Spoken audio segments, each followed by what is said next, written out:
Welcome back to a jam-packed, absolutely fabulous episode 33. We're talking the Nationals' new team. We are talking Julie Collins and the Prime Minister finally visiting South Australia for their drought. We're talking about the hype around possible snippets that are coming up for next season Farmer Wants a Wife already.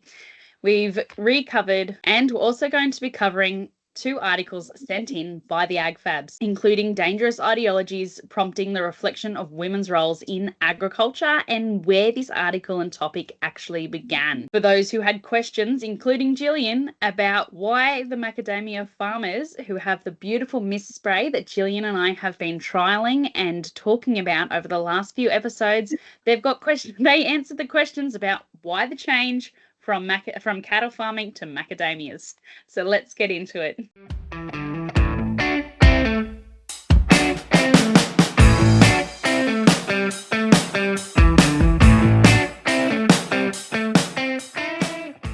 Hi, welcome to Absolutely Fabulous. My name is Gillian Fennell, also known as Station Mum 101. I love everything about agriculture, especially the people and especially communicating about what makes Australian ag so special.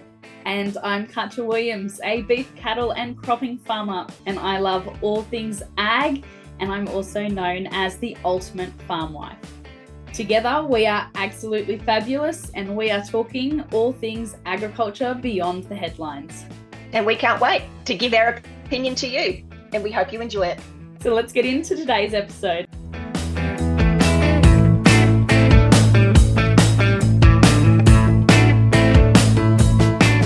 Gillian, let's start with some chit chat. You look like you're in a white cell again, so you must be down south. I'm in a motel room in Adelaide again.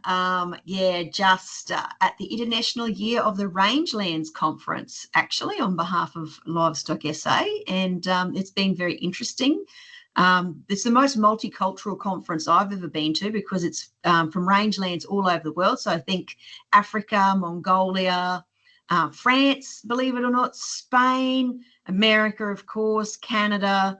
Anywhere where you picture broad scale grazing, they are here, and they're wearing, some of them are wearing their national costumes. It's incredible. And Paraguay, Uruguay, Argentina, Brazil, those sorts of places, like it's really cool. Actually, I'm learning a lot about yaks, and I also learned about a thing called a prairie chicken, which looks delicious, by the way. So we got to protect the endangered prairie chickens. And there's been I've been on the TV this week, bit of politics and whatnot happening. But yeah, it's been a bit hectic. So yeah, I'm really struggling to keep my eyes open. I'm tired, and it is only Tuesday. Got another few days to go of this week yet. So Katja, what have you been doing? You've had some big wins in Dubbo, is that correct? Yeah, we've had some big wins. So the way that we run our show team at the moment is that we're in collaboration with one of the schools that's here. So they, as part of their ag program and extracurricular activities, finish breaking in our show team. So that's our bulls and heifers. And then they take them around to rural shows and show them on our behalf while Ned and I are in child raising years and working very busy with our 4 kids 5 and under. So that's a great collaboration. They had such a successful weekend at the Dubbo Show, which means we did as well. So we took out all the shorthorn cattle section as well as Supreme exhibit. So that was really exciting. So that was with our bull. And then on top of that, I also went to a 2-day conference with the Farm Business Resilience Program, and it was the 2025 Coaching Alumni Conference. So for those who have done the Farm Resilience course, which was run over the last 4 years, including a 12-month pilot program, you could either do a 12-month experience where you went to other people's places as well as doing the resilience training for part of your business. You could do a 6-month one, and the section that I slotted into when I was very pregnant with Aurora was the 3-month one-on-one intensive. So that was every week, building working on the farm business to build resilience from that structure and that standpoint. So initially it started with your cash flows and your business plan. And for those who have been listening to Jill and I for a long time, we don't think that's enough, and we don't think that's where the funding should necessarily be spent. But because there's so much more to building resilience in farming and in agriculture. But fantastic course, fantastic conference. There was a lot of more business skills that were rolled out over the 2 days. My favorite speaker, of course, I shared on my socials, was Carmen Quaid. She's been on the podcast before as well. Just an absolute wealth of knowledge. And they had a fantastic cocktail party networking event with a panel which actually were past participants, so alumni themselves who participated in the program, and they spoke. Really, one lot was who had been in farming a long time. I can't quite remember how long, but then they also spoke to new first generation farmers who use the farm business resilience program to actually leave their 9-to-5 jobs and go farming full time. So incredible success stories all over the weekend and how this program has helped them. And then on top of that, we've had, a fair bit of rain. Luckily it came after the show, not during the show, but it can head your way now. Yeah, it can come down to the bottom end of South Australia because it's looking pretty wretched. And apparently it is predicted for Thursday, Friday. So fingers crossed they do get some decent falls. Should we tell everyone about the 80 weirdos that listen to us religiously every week? Our 80 core fans. Thank you, guys. That's amazing. Every week, 80 people download the podcast, and it's that consistent number. So thank you very much for listening. It always still blows my mind that there's that many people out there that want to listen to us talk. And we're growing, Gillian, and I love actually seeing the map about where everyone is from. So they're not even all from Australia. So I've sent that map through to Gillian. She's going to pop it up on the socials this week. So you can see this is not just our 80 hardcore ag fabs, but this is our entire viewership as well. So if you've logged on and listened to an episode, you've been logged on our map, which we can see in our background analytics. We love that we are spreading worldwide now. We love that we've got 80 diehard fans, and we love that more people are finding us every week. And if you are one of those people who are sharing us around, thank you very much. We really appreciate that. Let us know who you are and I'll send you some stickers. And you can do that by just sending Gillian a message on the socials. Yep. Definitely do that. Or we've got an email address and all that sort of stuff. We can leave a comment on the YouTube channel and someone will find it. Oh, do you know what? Donna McQueen, who has been one of our ag fabs in the past, who I don't have her address to send her stickers, but she would like to know when we're in charge of Farmer Wants a Wife next year, next season, are we going to put a ban on the pashing because it's so cringeworthy? Like she appreciates that it is a try before you buy scenario, but it's just very off-putting. So what do you think, Katja? Should we ban pashing on Farmer Wants a Wife? Maybe it being aired, maybe it being shared amongst the girls. It only ever seems to breed contempt. But do you know what the main difference in the American version and the Australian version? Because I've watched a few of the American episode, and when the boys go to kiss on the American episode, they're always wearing their big 10-gallon hats, and they always put it down and cover, the girl's face and their face. So whether they're kissing behind the hat or not, who knows? But it's that little bit of privacy. It's not as awkward for those watching at home. Maybe we should bring back, maybe they should get an Akubra or a Stockman, or what brand hat do you wear? Oh, Sunbody. It is very interesting. Like, they look so awkward. I've never seen a more less natural moment than when they actually all go in for the kiss on anywhere whatsoever. And I don't know whether that's because we're like used to watching it on scripted like Hollywood and TV shows and that sort of thing, where they're actors and they're professionals, and so they make it look really cool. But it doesn't really inspire a lot of confidence in their skills. So let us know when you're listening. Should pashing be banned on Farmer Wants a Wife? Excellent. Let's jump into the National Party. So, Gillian, you probably know these guys off by heart. I've sent through a link in the chat. Gillian and I have a chat where we send each other links, but it's mostly me sending links, to be honest. So for those who are wanting to know what the new Nationals Party looks like, we have David Littleproud, who is the leader of the Nationals. We've got Kevin Hogan, deputy leader. I've got to make this bigger. I'm not wearing my glasses. The senator is Ross Cadell.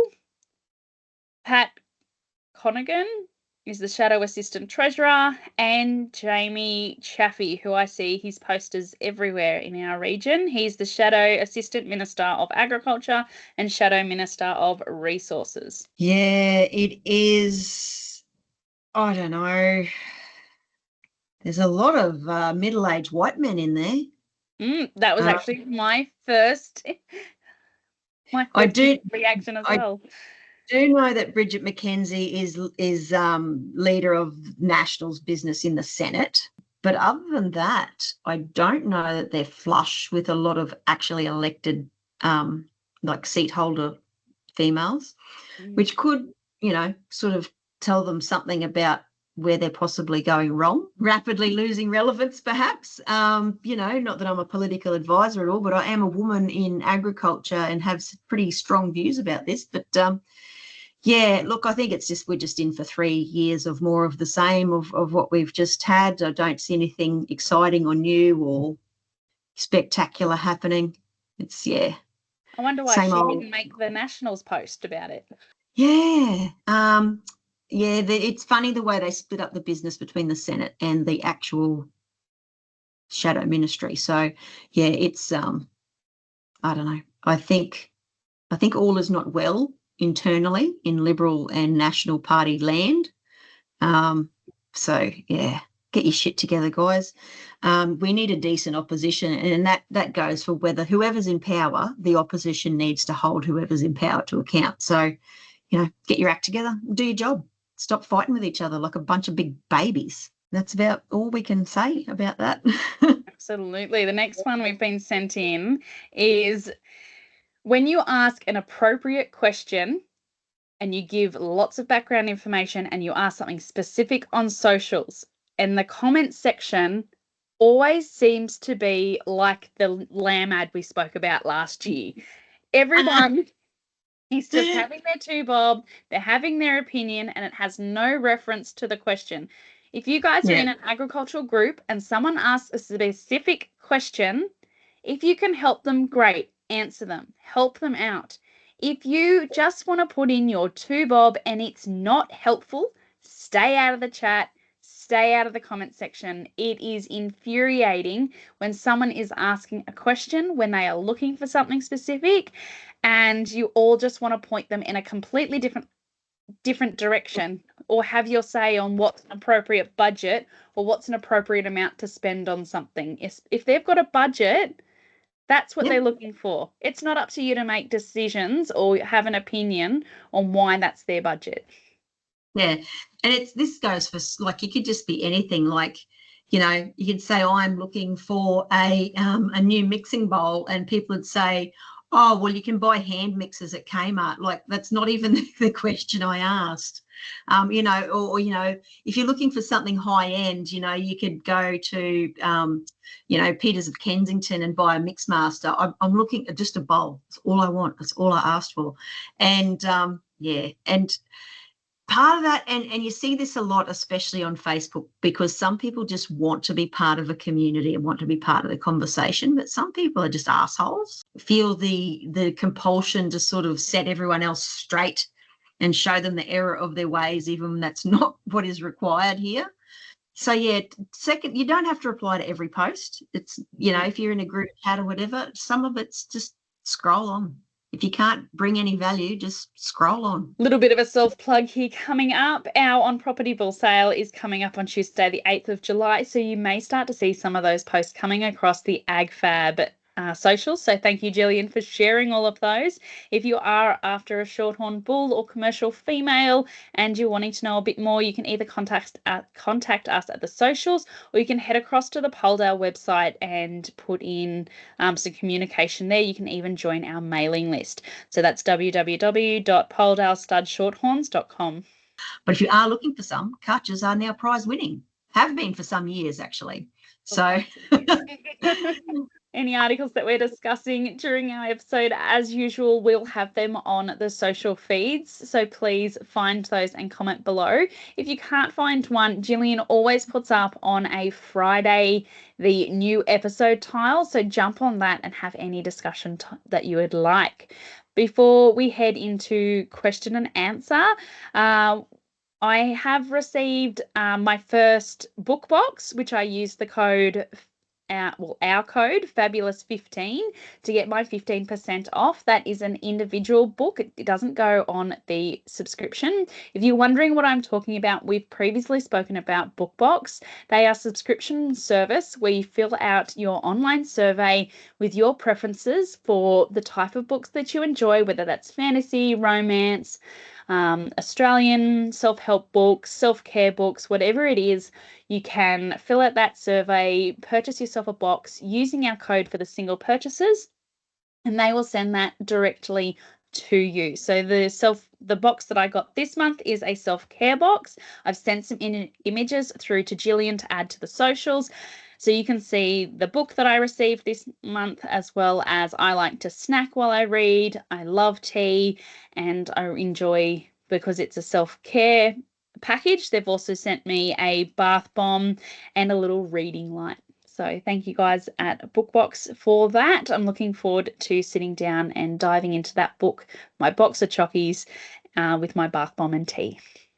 Beautiful. Don't hold your breath for that to go up on socials, though, because I'm pretty flat busy this week, so maybe next week. So Gillian, that takes us to the mid of our episode. And this part of the episode is sponsored by Farm Table. So thank you, Farm Table. Farm Table now hosts our podcast page, our landing page. So I will add that in the show notes below for you all to check out. But welcome to Farm Table. Farm Table is a proud independent Australian agricultural knowledge platform, bringing together the most relevant and curated agricultural resources from around the globe.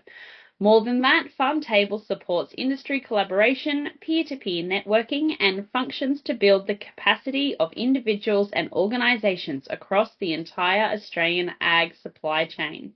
With over 3,000 resources, the latest agricultural events, funding opportunities, grants, micro courses and workshops, all in one location, Farm Table makes it easier to find the information you need.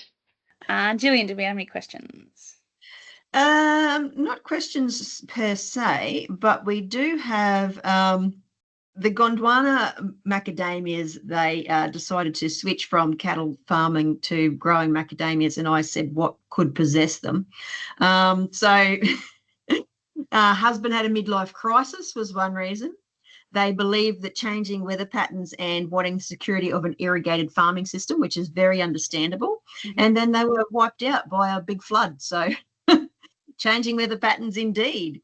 They were sick of being price takers. If you're a commodity producer, like any sort of broad scale ag, you are a price taker, not a price maker. So they wanted a farming system and a raw product that led itself to farm gate value adding with export potential. And they're working really hard. And in excellent news, they have had 3 products listed this year as finalists for the Australian and New Zealand Clean and Conscious Awards. And they feel like they're making a difference. So if you can, please support them. They are a great Aussie business, and they're also really great people who don't take themselves too seriously. And yeah, they're great. So if you can get behind them, get stuck in. That's Gondwana Macadamia, and you can find them at www.gondwanamacadamias.com.au. Their link will be in the show notes, and we've featured them on our socials previously. Yeah, well, I'm just going through the group chat that we've got here. Group's a pretty strong word, seeing as there's only just 2 of us in it. So today is Tuesday. You won't hear this until Friday, but I have noticed that our mate has been out there spreading the word today on Check Your Mates, Open Your Gates, and you'll see our social media tiles reflecting the same. So if you missed it this week, make sure you remember next week. So this week, one of our ag fabs have sent in an article from Queensland Country Life. Podcast Dangerous Ideologies Promoting Reflections of Women's Roles in Agriculture. Views from the paddock, ag well on the way to ditching toxic ideas about women and homemakers. And it has an attached link which took you to a podcast. Now, the podcast was called Kick Pod, where they talked about where this topic originated, and that is Chris Griffin's podcast, where he talks about women's roles. And it's in the context of, I don't want my partner working unless she wants to, which as a statement itself, a lot of people will go, oh, well, that's fair enough statement. But if you listen to the rest of his podcast, and then if you listen to these ladies talking about the actual undertones and why this is so dangerous, you get incredibly infuriated. I am sick to death. And this is a bit hypocritical perhaps, because here we are with our podcast, our opinions. But I am sick to absolute death of these people. They've done nothing. They go nowhere. They just talk bulk rot. And suddenly they find themselves in a position to be giving other people life advice. I had to Google him because actually I've never heard of him before. I think he's done that so people go and listen to his podcast, to be completely honest. That I want my wife to not work. What about what she wants? It's not really anything to do with you. But it was also conditional. Because he said, if she goes and works and then comes home and complains to me, I don't want to hear that. If she's not passionate about it, if she doesn't like it. Everything that he was saying on his podcast and in this episode was conditional. And he also didn't go into the dangers of that, which cross over with ag, which is why Gillian and I have picked up on this, because a lot of the dangerous toxic behavior he was exhibiting and the way he was saying things really leads to danger for women who get themselves in situations with men. We don't know him, but men who say similar things and do similar things. So they're acting nice, they're being nice, they're trying to buttercoat things, they're trying to really convince others that their idea of what a woman should do and why that's conditional and that's okay, it's not okay. Baby, I don't want you to work. So you can be isolated and have no contact with your friends and lose all your support systems. And then I'll start abusing you, because that's how it starts. Cutting people off from their outside supports and independent financial support is the slippery slope to domestic abuse, and is also a form of domestic abuse. And, it's not just intimate partners that do that, as we are well aware in all our discussions and research about succession planning. But obviously intimate partners are probably the highest risk. And to compound that in the agricultural context, where you are also physically isolated, like from, communities and towns and those sorts of things, because you're out on a farm or on a station or whatever, that's sort of cutting you off from your support systems, from external factors, from your ability to earn your own money and maintain some independence. Very, very dangerous. And so if you do find out that your partners or sons or anyone has been listening to that podcast, maybe explain to them why, this is potentially a bad idea. Why it's not okay. But also even jumping deeper into the finances of this situation. Okay, so if she's not working, she's not getting paid, so she can't pay her costs. Are you covering her costs? And if you're covering her costs, have you actually talked about what that looks like? Because they'll need to be covered for health, they'll need to be covered for insurance, they'll need to be covered for superannuation. Gillian and I have previously spoken about superannuation, particularly in mums or non-paid partners of the business or non-acknowledged partners of the business, because in family farming businesses, not everyone's name's on the paperwork, not everybody is included, and not everybody is paid. It is almost assumed that because you marry into a business or you come back and work for mum and dad, that you're going to do that for free labour, because you do have a roof over your head. Some of your basis expenditures are covered. And, while that might be the son or the daughter coming back to the farm, and that's the way it's always been while you're a kid on the farm. You've also got other expenses, and then kids get involved, and then more expenses come on top of that. So when you're talking about covering those costs, it's that. When it's talking about, okay, you don't have to work. Okay, who's making my superannuation contributions? Because most cases, those women who are not working, the superannuation is their life insurance as well, or their injury and disability insurance. And if that's not paid and maintained, if something happens, they're not looked after. If you divorce, if you go into an estranged situation, if you die, this person then has no work history. They've got no financial support. They don't even own the house they're living in or part of that business. It just goes from, 0 to 100 and epic proportions so quickly. And it's not okay if you're not going to address that. And it's not okay for it to be conditional based on what you're placing on your partner or your son or your daughter. Yeah.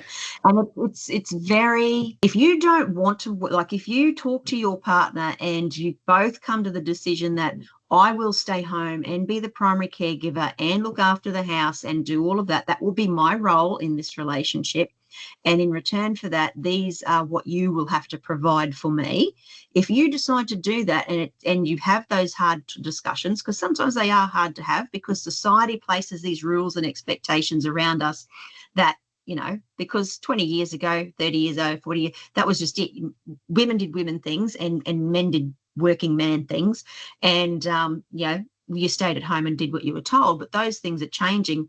And it all depends on what system you were raised in. So if you've had that discussion and you've made that plan and you've made a forward financial plan for yourself as a unit and what's going to happen when kids come along and all this sorts of stuff, that's great. And that's empowering and that's your choice and your decision.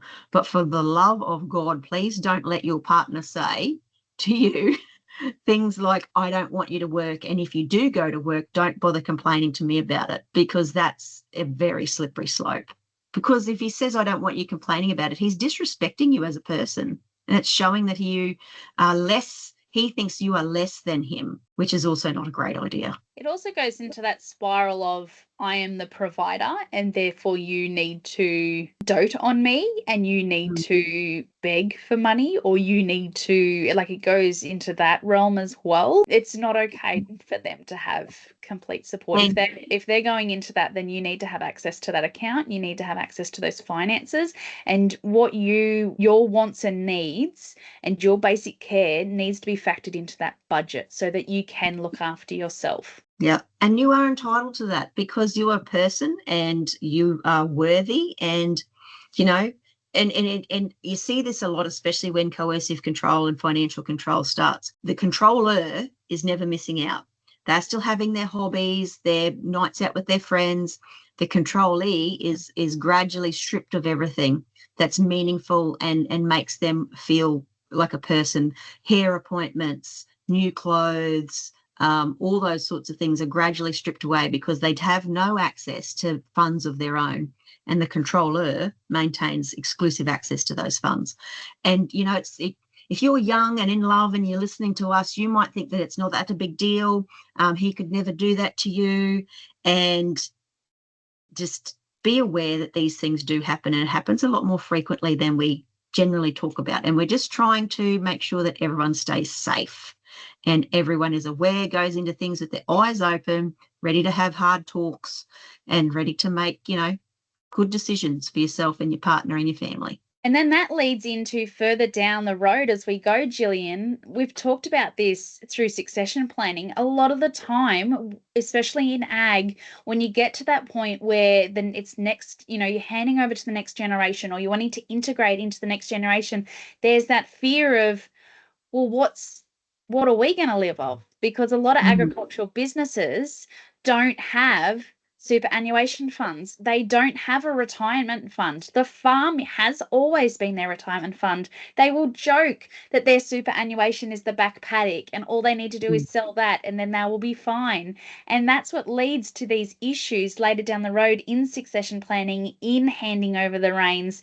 to whoever it is that's going to take on the business, because now they're fearful that they will have nothing left and they've worked all these years and they've got, nothing to show for it because they're handing it over. Yeah, Yeah, and that also does then lead to succession planning not happening because people haven't been adequately provided for throughout their lifetime. And then when it comes time to retire or to step away from day-to-day management of the farm, they're in a financial position where they can't, and that disadvantages, at least 3 generations. Mm-hmm. And so we just need to be a bit smarter about this and have these discussions up front, because obviously no one's saying that, sacrifice the farm to pay yourself some superannuation, those sorts of things, because we know how variable and that farming seasons can be. But we need to be a bit smarter about how we go about these things and think 20, 30, 40, 50 years into the future.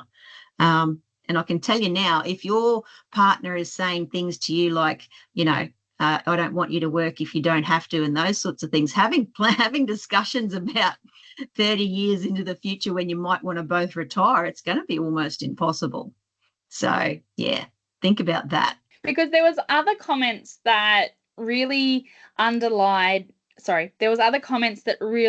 added to this. So we're not just picking one sentence out of his podcast episode. We're not picking one sentence which, makes people get really cranky at him. He was also saying, like, if you want to marry someone like me, if you want to be successful, like, you need to be successful, because if you're not successful, you're not attractive, and you can't attract successive men if you're not used to that lifestyle. You need to be used to that lifestyle and living this high bit, or you're not attractive and you can't attract successful people.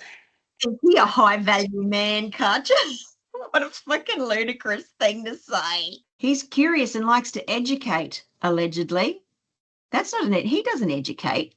Watch me deep dive into stories of great minds and unpack parts of them. No, thanks. If honestly, young ladies, if you're listening to this and the bloke you are interested in, or girl or whatever, whoever you're interested in starts talking like that, yeah, no. Say, when you stop listening to these mad podcasts and following these sorts of people, give me a call. But until then, I'm out, because you have too much value to be wasting your time on someone who talks nonsense like that. Segueing into Farmer Wants a Wife, there was a article put out by the New ID magazine this week, which was, I really just think they're trying to get clicks. I think it was clickbait, because I hope that it's not true. So it is rumoured that Sam Armitage, previous co-host of Farmer Wants a Wife's ex-husband Richard Lavender, is tipped to join the cast for Farmer Wants a Wife in 2026. How old is he? Has he got any kids? Has he got a farm? Single ladies, there's a chance for you there. If he's really old and has no kids and you'd really like a farm. I think for memory he breeds horses. No, God, not a horse person. They said he would be entering as a mature man on the season. Immature man. Anyone want a sugar daddy? It does sound very much like something TV people would do. He's a successful equine businessman, and he owns a lavish 40-hectare property, Gillian, in the New South Wales Southern Highlands. 40 hectares. Get stuck into it, ladies. With 2 daughters of his own, Richard's casting would certainly bring an interesting dynamic to the series, which has long been taught as the most Australian successful reality TV dating show. Thanks, New ID. Yeah, I see. But this is interesting because I just Googled him, and a lot of people have already Googled, because it comes up in the search rankings. Richard Lavender, net worth and age. I'm not the only one who was thinking about that. I didn't watch this week because honestly, I cannot anymore. I just have reached my absolute limit. But I was scrolling through Instagram and I did see some shorts, and so the country music star one, who already picked his bride and then shook the show, he was on stage, and Jack the Beanstalk Boy, who had his own band, was just giving him absolute daggers, because I think he thought he should be on stage. But maybe they should form a duet and make a duo and start touring and just capitalise on their Farmer Wants a Wife fame. And, just hit the road together. Can you imagine? Oh, yeah, what were you famous for? Yeah, I was on Farmer Wants a Wife, but now I want to be a rock star because I had a band in high school. See, I don't know where they find these people. It's because no one trusts TV producers. Well, I was listening to Kirsten Diprose and Layla McDougall's new podcast, Two Smart Blondes, and they were talking about it actually being really difficult they were saying it's really difficult to actually have that discussion and to get those claims in if you do have an issue with the production team, or because particularly in reality TV, you're not there for long. You're there for, your couple of weeks of filming, and you've got your contracts, and you sign the contracts before you even know anything about the industry and before really what needs to be in there. And there's no one really representing you from, a protection point of view. So they were saying it was really hard. And again, they do a very good job of being emotionally and financially abusive by separating you from your support network and not paying you very much. Red flags, producers, red flags. So, and this is it. As people get more wise to what it's like to be on reality TV, and more of the past contestants and those sorts of things speak out, and not necessarily just on this show, but as an industry as a whole, they're going to really, really struggle to find contestants to make this content if they don't change the way they treat them. And I think that it comes down to a dollar's point that television companies would probably rather see the show fold than to actually lift their game, because it's cheaper to find a different level or different type of people to exploit and create content than to actually pay people properly and treat them properly. Yeah. I think it also comes down to, like in any other business, any other sort of arrangement, when you have a contract given to you, you don't just sign it. Like take it to some legal people, or now the majority of people are on social media. So if you're looking at going on a show, whether it's like Survivor or Deal or No Deal or whatever it is, get someone to look over your contact, slip into the DMs of a handful of past contestants and be like, hey, I'm looking at going on this show. Can you give me a call? Some people won't, other people will, or head across to an event and try and network where these guys are going to be hanging out, as creepy as that actually sounds now that I've said that out loud. But if you really want to be protected, if you want advice and it's previously been rolled out on TV, why not go and ask? Ask the question and, just say, be honest with them about why you want to know. And some of the answers may surprise you, because I've never been on like that sort of TV. I've only ever done news interviews, which is pretty safe because most of them have been via Zoom. But really think long and hard about whether this is something that you want to get involved in, because as some previous contestants have found, it does sort of shape your life. And we talk a lot about, being easy on the contestants and don't ruin their lives because they're young and they're just having some fun. But some people can't seem to manage that, and they set, whole groups and communities against certain people, and it's just not on. And if they are chasing you really hard to be on the show, they say, keep telling you you'd be a great contestant, say, yep, Gillian and Katja need to come on as consultants, and then I will sign my contract and we'll protect you. I'll fight them if I have to. They can put that on the TV. Or if they're chasing you and you have certain stipulations about privacy and editing, get it put in your contract. Please do not edit me to be the big bad wolf. Yeah, because they're going to hit a scarcity, crisis soon, because they will not get enough contestants to make filming and production worthwhile. So, negotiate. Don't just fold to them.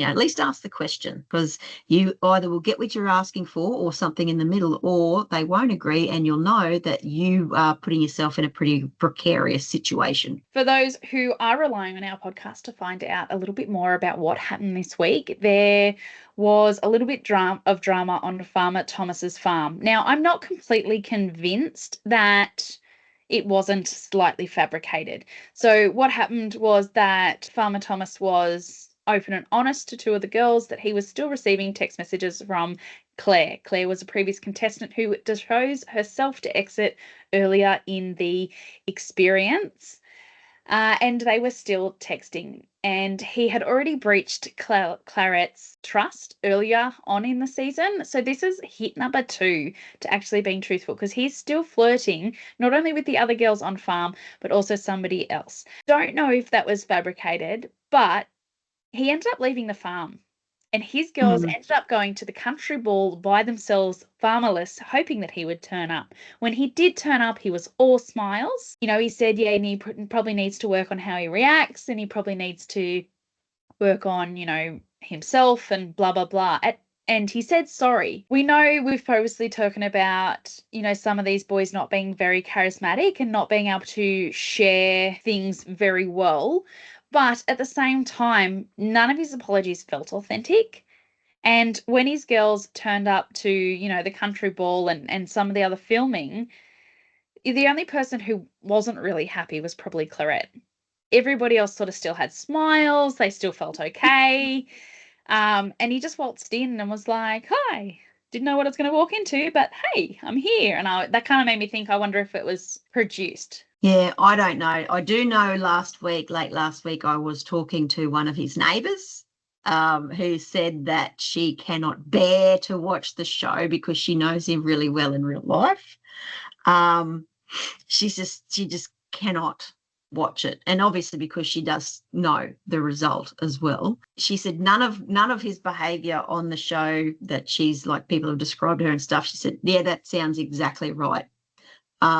Because he is not he's known in the district to not be the most sensible, emotionally sort of aware type person. He's just sort of got a lot of growing up to do, I think, which is a bit of a worry. I wouldn't take on a project at that age, Jesus Christ. So if you're willing to put the work in, ladies, you know, you might end up with I don't know, decades of work and sacrifice ahead of you. So jump right into it if that's your scene.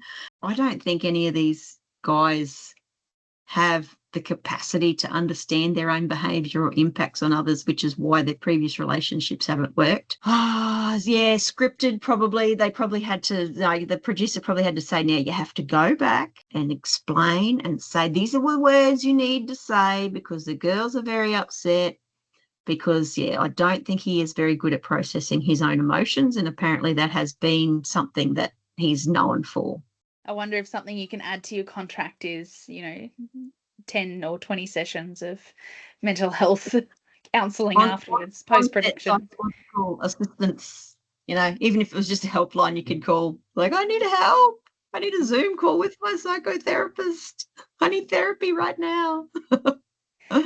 It's really interesting when they have the walkouts because it is a very unique situation. It is, you know, in any other case, if you were seeing a bloke and they were seeing somebody else, you know, most relationships where monogamy is valued, you wouldn't put up with that. And so then you're kind of like, okay, well, I'm on farm with the other girls, so I need to accept that it's going to, you know, something's going to happen with them. They've got to chase their interests. They've got to chase, you know, what they're interested in as well as what I'm doing. But then it's very different when, again, it's someone off farm. The walkouts are interesting because in any other relationship and dating, you know, people do leave restaurants and people do leave potential partners' houses when they've had an argument or when there's a disagreement. And in those situations, people go, oh, yeah, well, that's normal. But all of a sudden, when it's either in farming and they're leaving the farm, they go, oh, she's left before, she might leave again. Or when it's, leaving the experience, it's this big thing. But you've got to do what's right for you in the moment, and you need to protect yourself as well. And it's okay to go and blow off steam.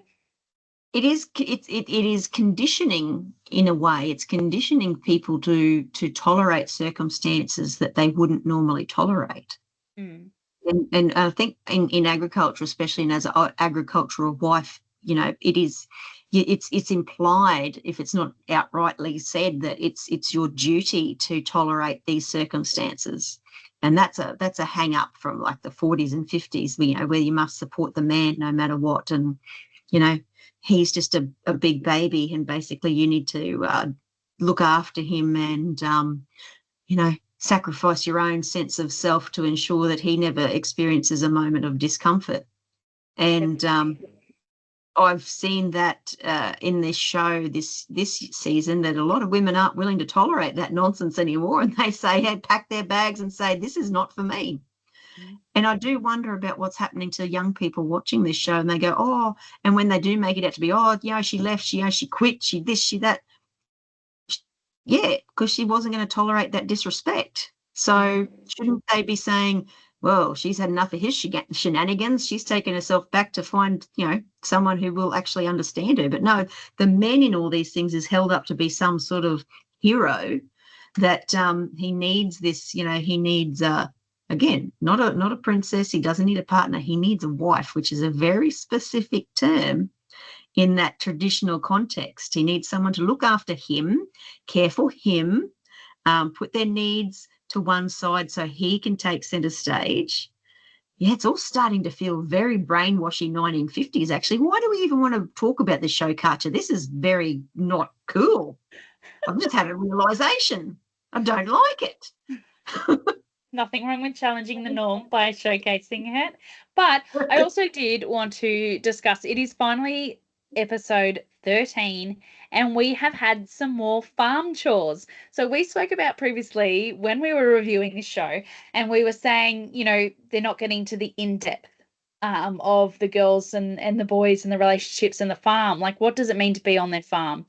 We're finally starting to see a little bit more interaction. We saw Farmer Jack, the girls had a go at milking. We had Farmer Corey, where the girls, did the signature trough clean out, that kind of thing, before meeting the parents. I bet they've never pulled a dead thing out of a trough before. No, or out of a dam. But it was nice to see even those two little snippets coming back in. I was hoping that we would see more towards the end of the episode. Now that there's less girls, maybe it's that they've got time to start adding those things back in. But they're the things that really drive connection to the boys and the way they live. Farmer Corey said, at the country ball tonight, when one of the girls said, oh, Farmer Thomas isn't here, maybe he couldn't get away from harvest. And Corey was like, I'm here and it's the middle of harvest. And I was like, wow, they've got those boys off farm in the middle of harvest. Insane. We're already setting examples of, oh, they'll just blow off harvest. No, they won't. This is another unique situation because most years they can't just leave harvest. And then the girls will be like, but baby, I want to go to town. And he's like, nah, it's harvest. Get back in the fucking tractor.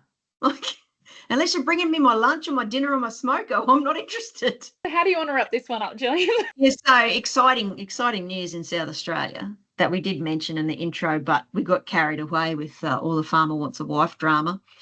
Prime Minister was in South Australia this week, yesterday, and Minister Julie Collins and Senator Wong. They went to the farm of some Livestock SA producers and had a bit of a look around and a chat and announced more money for the Rural Financial Counselling Service, which is always good to hear. No meaningful support announced for producers, though, who are hanging out waiting.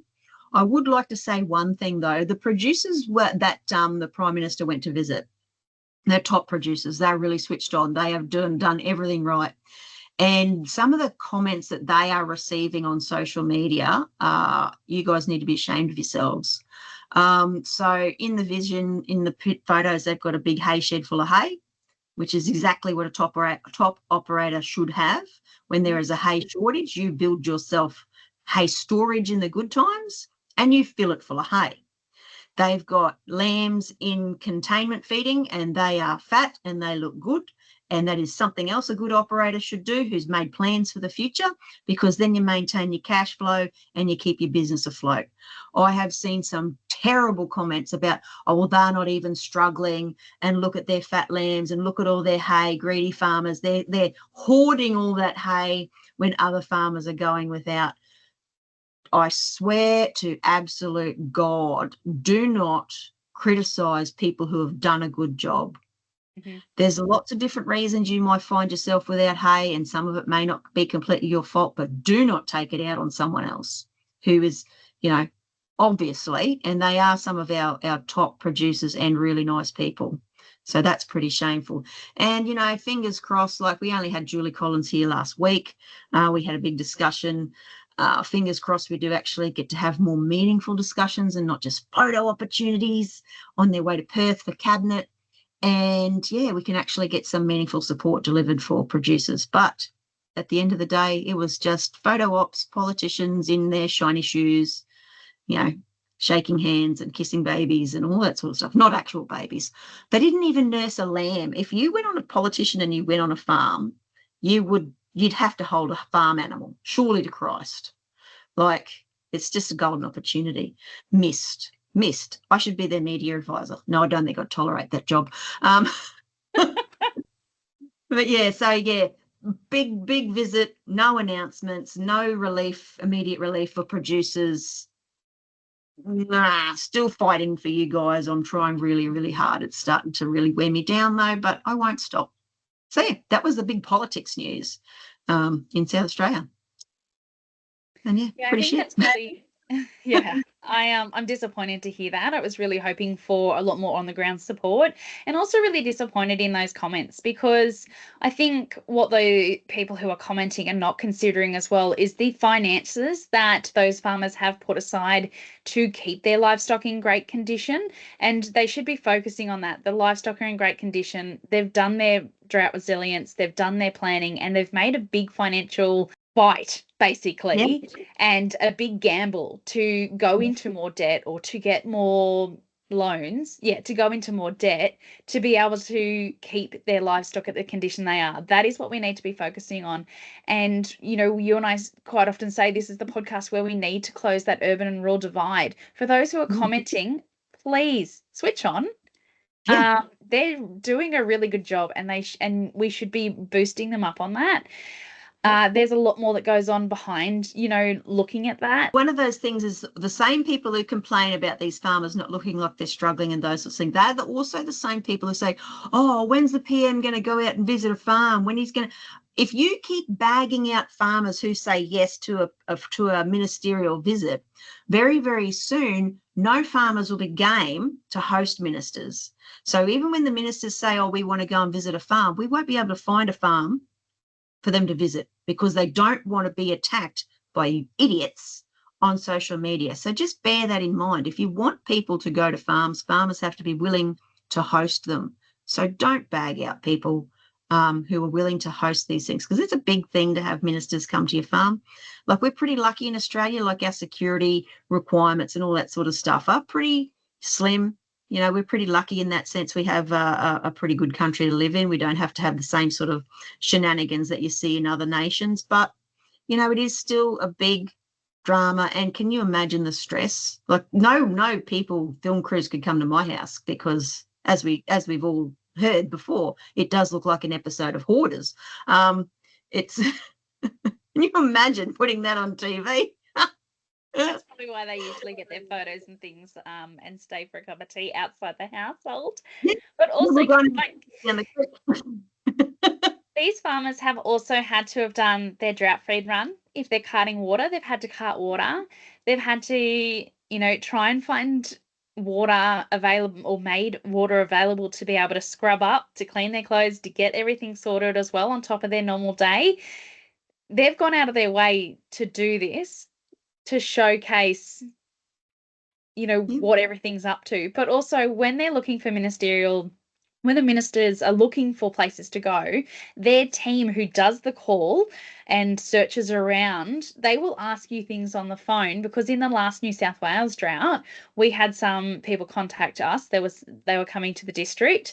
They've got a really strict criteria about who they're going to showcase and what they're going to showcase. Like, it even goes down to what kind of fencing. Like, have you used any drought funding in the last 10 years to, correct your fencing, or to do this or to do that? Have you used any funding to dig out dams, or have you accessed the Rural Financial Counsellor and done whatever it is that they were offering at the time? Might have been, water infrastructure for putting more troughs in. Like, they ask you these questions. So they're going to go to the farms who have accessed previous funding that has been put out, because that also goes, oh, they've used that funding because we're doing such a good job. So even though it didn't help them on the ground with their livestock, with their family pressure, any of that, yep, down the track, it has made them more resilient. They've still got to last through the drought to be there. And these top operators have the experience. They've gone through it before. And I'd also like to make the point that we as industry bodies, I'm talking about Livestock SA specifically here, we have zero control over who the minister actually decides to visit. Sometimes they may sort of ask for suggestions and contact details of people who we think might be interested, but we don't get to say, oh, you definitely need to go and see these people, because politicians and their advisors like to run their own show. They won't be told what to do by anybody. And that's even if you're lucky enough to be asked. A lot of times that they have their own people make their own inquiries in whatever ways that they do. I don't know how they do that, but yeah, it's completely out of our hands what politicians choose to do. And we just have to turn up and smile and be in the photos and pretend everything's marvellous. So yeah. Yeah, and there's always something in the background. There's always something more than what is shown. So think about what's being shared on socials by their PR. See what's being shared on the news, but then also have a look at the policy that's going to roll out in the next 12 months, 3 years, because it's all looped in together and there's a lot more. It's like an iceberg. There's a lot more under the water than what they're showcasing. There will have been a purpose. There will have been a reason why that person was showcased and why they went there. Yeah, because they will want to use those photos. They won't miss that opportunity. They will want to use those photos for the next 12 months and those video clips and all of that sort of stuff. So, yeah, whoever scouted those farmers out, they had a very specific purpose in mind, which those farmers may not even be aware of. So, keep your comments to yourself if you're going to be a nasty piece of shit, pretty much. And on that note, we should probably go to bed, Katja, because it's late. It is late. Let's go. Thank you, everyone, so much for listening to the podcast this week. If you are enjoying it, please share it with a friend, subscribe, and if you have any comments, anything that comes up while you're listening, do add it over on our socials. If you have an article or a piece of research or even a reel these days to share, then please send it through to Gillian at the socials or myself at the email address. You can find the email address in our show notes.